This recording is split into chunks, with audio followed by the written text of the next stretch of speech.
Hi everyone, it's Darlene. Welcome back for another card video. Today I have an owl punch card for you and it's got a special fold in it. I'm going to be using lots of different products. Of course, I've got the Owl Punch by Stampin' Up. I have this Mama Elephant landscape trio that I'm going to be using to mask. I've also got a My Favorite Things branch with leaves die set.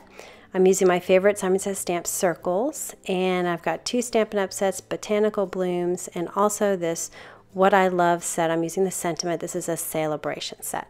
Because I'm going to be stamping Stampin' Up inks onto my card base, I'm using the thick Whisper white cardstock. I have cut a 4 1/4 by 11 inch sheet, and I haven't folded it yet, so it's just a normal card size when it's folded. I'm marking the middle at 5 1/2, and then I'm drawing a line with my T-square right across that center. So I'm not going to score it yet.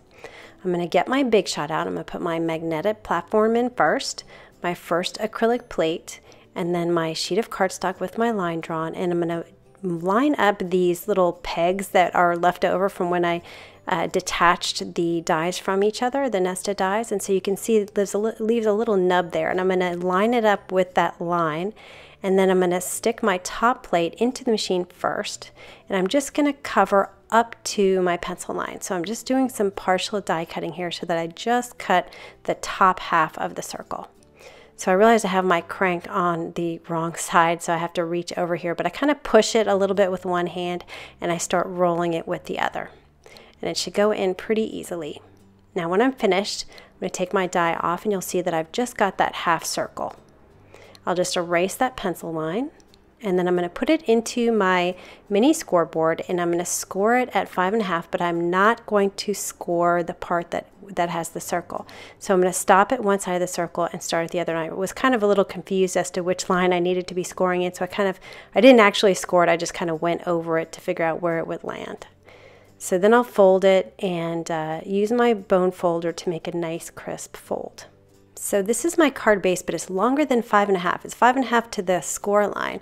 So I'm going to trim it so that it's 5 1/2 from the top of the circle to the bottom.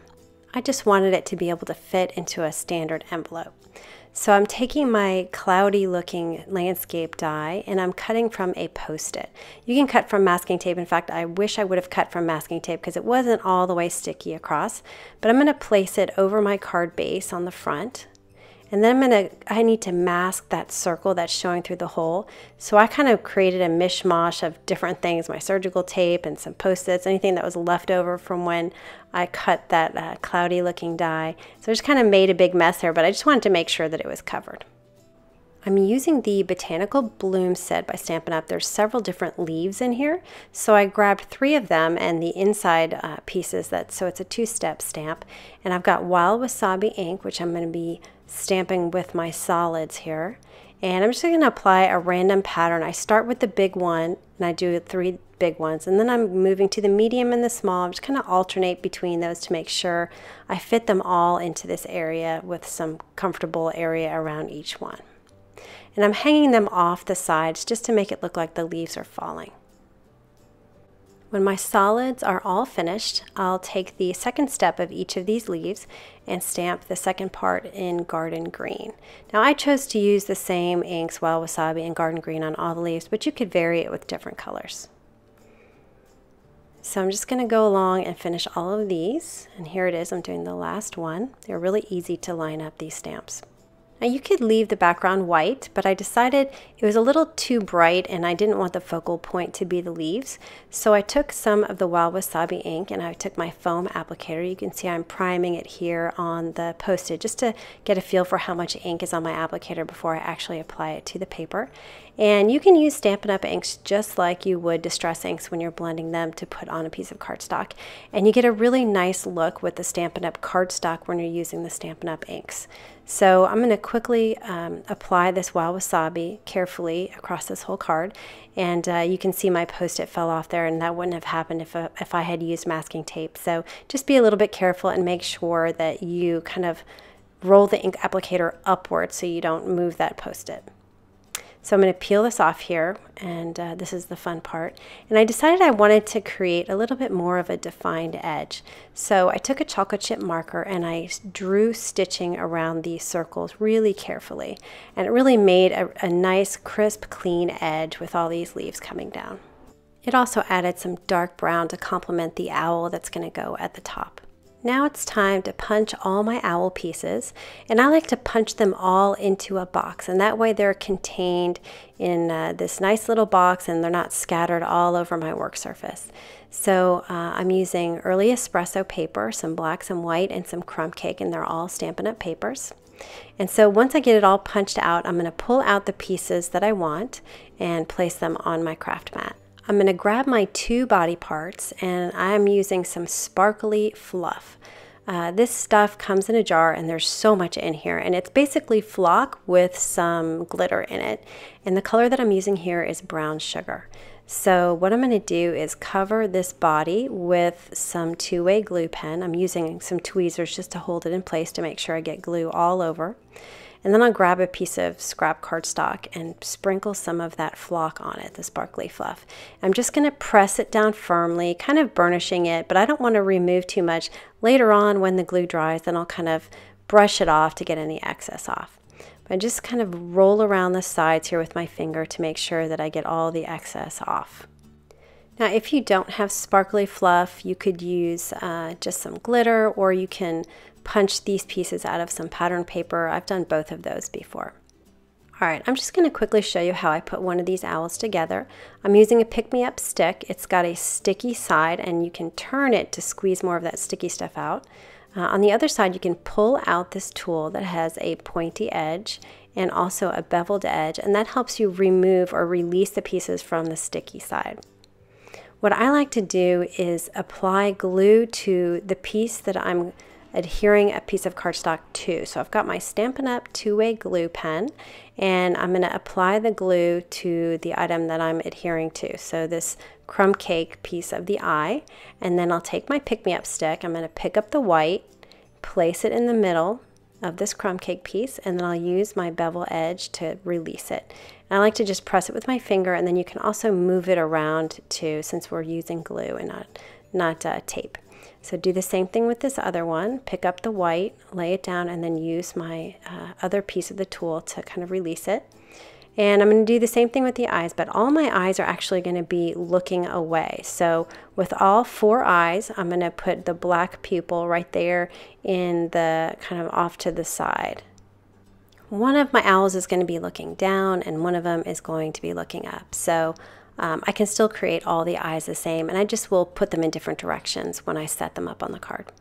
For the body, I do the same thing. I use 2-way glue pen, and then I'm going to place it at the bottom. And to get it centered, what I like to do is kind of eyeball the wings on the left and the right hand side. So you should have about the same amount of espresso underneath on both sides of the body. And then I was going to apply the eyes, but then I realized I really didn't know where exactly it should be looking. So I just grabbed a Post-it and I just sort of removed the glue, and I'm going to do that later. For the branches, I'm using Crumb Cake by Stampin' Up! And I'm going to run that through the Big Shot. Now I'm going to use one going this way, and then I'm going to flip another one over going the other way. But you can see I'm getting all sorts of lines in my cardstock because my acrylic plates are all scratched. So to avoid that, I'm actually going to grab a couple of pieces of, I just grabbed some Neenah Solar White cardstock that was off the side here, and put it underneath. So I have the 2 scrap pieces, the cardstock I'm cutting, and then my die on top of that. And so what that's going to do is put some distance between my die and my acrylic plate that has all those scratches in it. So once I remove this piece, you can see it cut through 2 of them. You'll see that it's much smoother. I don't know if you can notice in the video, but it's much smoother than it would have been had it been right up against that acrylic plate. To color my branches, I'm using E44, and what I'm doing is, it's kind of messy here. I'm just coloring the edge, just at the very, very edge, all the way around my branch.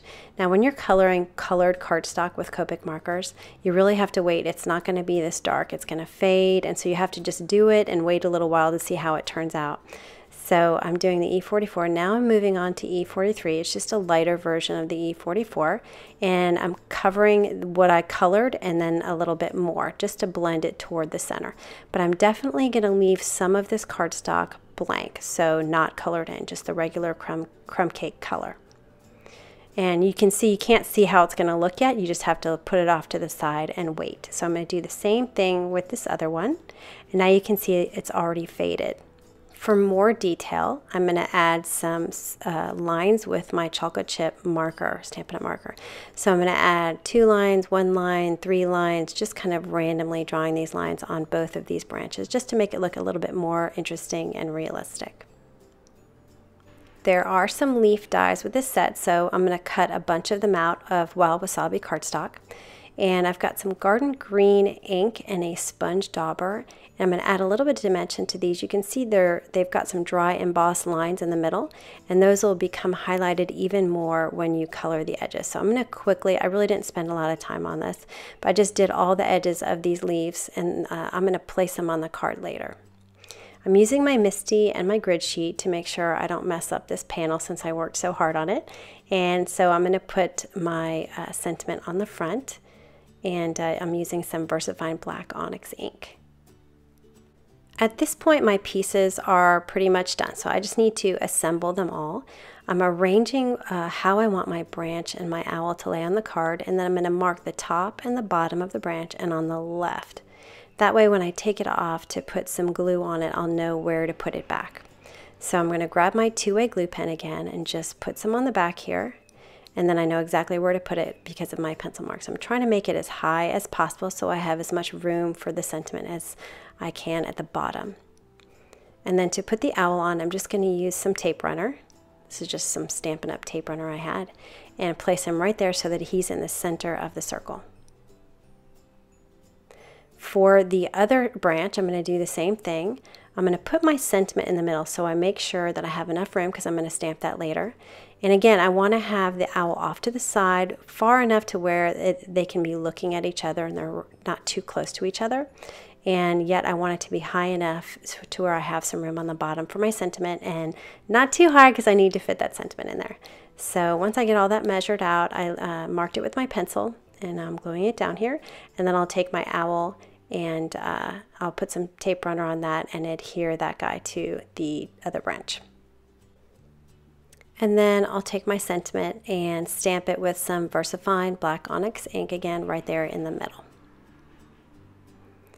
And now that I've got my owls down there and I know exactly where they're located, I can make sure that I glue the eyes so that they're looking at each other. So I'm using my pick-me-up stick in the same way, and I'll put the glue on the owl and then put the eyes on. So I'm just going to move them around a little bit to make sure that they're looking at each other. I decided I wanted a little bit more color, so I grabbed my red glittery cardstock. I think it's American Crafts, and I punched the heart from the Owl Punch set, and I adhered it to the bottom owl. I just took my tweezers, and I'm using the multi-matte medium, I don't know if I said that right, just a little dot so that it wouldn't show through if it seeped out the side. It did a little bit, so I just kind of scooped it with my chisel tip. Now I'm arranging my leaves before I actually glue them on to make sure I know where I'm putting them. And so I used the pick-me-up stick again and my two-way glue pen to make sure that all of them were secured in place. And once my leaves were done, then I could take my scissor and trim out the branches that were hanging off the side. And that is the card for today. It's really cute and fun. I can't wait. I'm going to give it to my husband, and I have 2 of them now, so I think I'll give one to one of my daughters as well. So anyway, I hope you enjoyed that, and I will see you next time. Thanks for watching.